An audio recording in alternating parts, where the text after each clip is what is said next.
Halo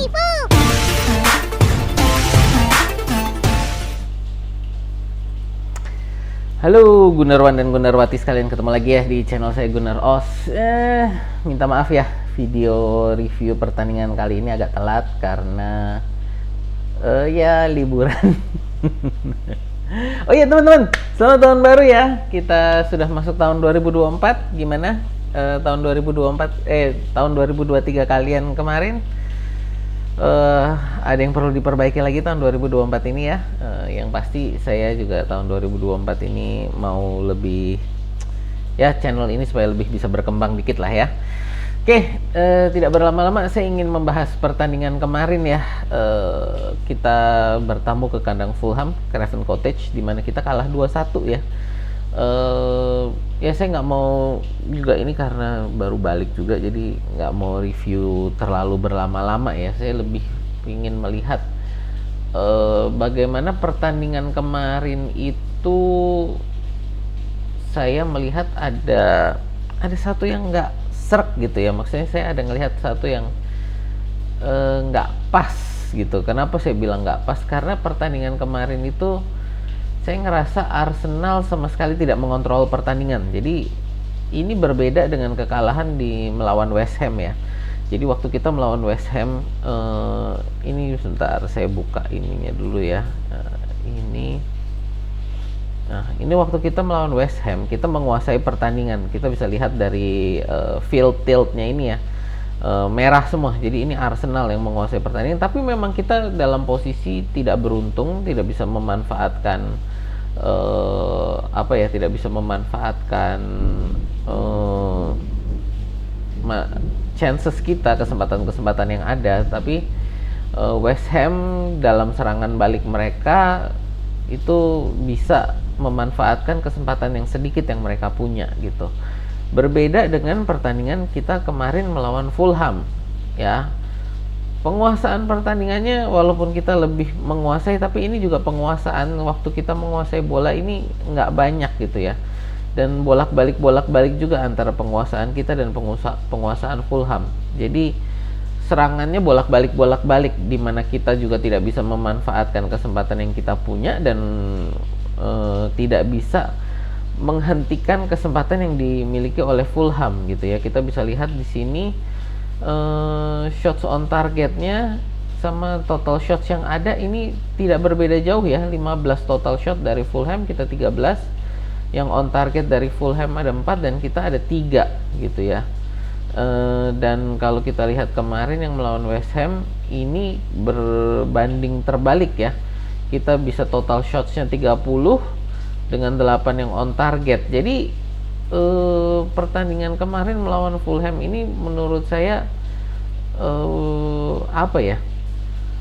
memang lebih, bukan hanya kita kalah, tapi menurut saya kita juga tidak bisa menguasai pertandingan gitu ya. Jadi ada satu perbedaan yang menurut saya drastis sekali dibanding pada saat kita melawan West Ham. Pada saat kita melawan West Ham saya masih punya harapan untuk kita bisa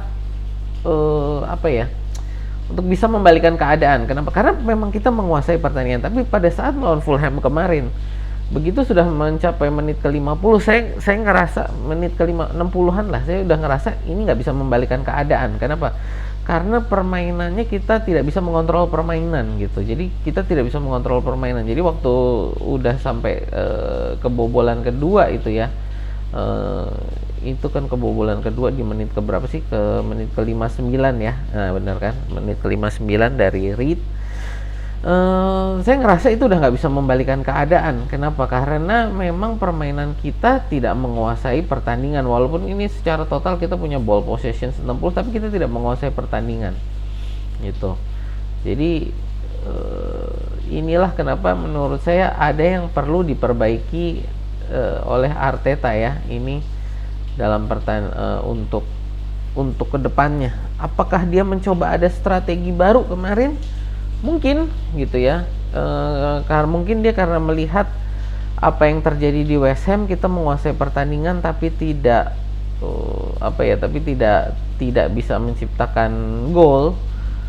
mungkin dia mencoba satu strategi baru yang kemarin gagal, yang dicoba di Fulham gitu kan, dimana kita benar-benar kemarin tidak sama sekali tidak menguasai pertandingan gitu. Jadi kita kemarin sama sekali tidak bisa mengontrol pertandingan, secara pola serangan hampir tidak ada, kesempatan juga jauh lebih sedikit dibanding pada saat melawan West Ham. Jadi ya itu yang saya mau highlight ya. Jadi bahwa pertandingan kemarin itu sama sekali tidak mencerminkan Arsenal yang biasanya gitu. Jadi yang biasanya tuh walaupun kalah kita sangat menguasai lapangan tengah gitu. Jadi berbeda ini, apa ya, permainannya kayaknya ada yang nggak beres gitu. Jadi ini sesuatu yang harus segera diperhatikan oleh Arteta gitu kan. Dan kalau saya sekali lagi melihat di sini pentingnya kita perlu midfield yang bisa menjadi pengganti gitu kan. Karena ini kemarin Declan Rice juga permainannya kurang bagus. Dan kita dari kemarin ini sangat bergantung dari Declan Rice untuk bisa membalikan keadaan gitu kan, karena dari lapangan tengahnya. Inilah makanya saya bilang bahwa Declan Rice ini perlu pelapisnya juga gitu kan, bahwa kita saat ini Jorginho yang punya nih ya untuk menjadi pelapisnya Declan Rice ini hanya tinggal Jorginho, dan Elneny udah balik dari cedera belum ya? Kayaknya belum deh. Jadi secara efektif cuma tinggal Jorginho gitu kan. Disinilah menurut saya perlu ada yang bisa menggantikan Declan Rice kalau dia sedang bermain tidak baik seperti kemarin gitu. Ya sama juga sih gitu. Dan saya melihat juga perlunya di depan itu untuk Jesus dan Nketiah ini perlu juga di upgrade gitu. Tapi menurut saya masih lebih mending pada posisi penyerang. Kenapa? Karena kita di depan masih ada Martinelli, Saka, Reece Nelson, Trossard gitu ya. Sedang di tengah kita benar-benar ini hanya tinggal Declan Rice gitu.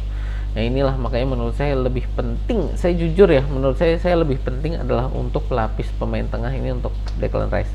Sekali lagi kita lihat, karena belum ada berita yang pasti juga tentang masalah transfer Januari ini gitu kan. Siapa yang mau kita beli, siapa yang kita tertarik gitu kan, masih pada tahap-tahap rumor semua gitu. Jadi saya masih mempertanyakan juga ini yang bisa didatangkan siapa. Karena ingat teman-teman, kita masih terganjal FFP ya, jadi kita nggak bisa belanja sembarangan juga. Karena secara keuangan kita terikat dengan aturan FFP. Sebentar saya lupa balikin. Ya itulah, jadi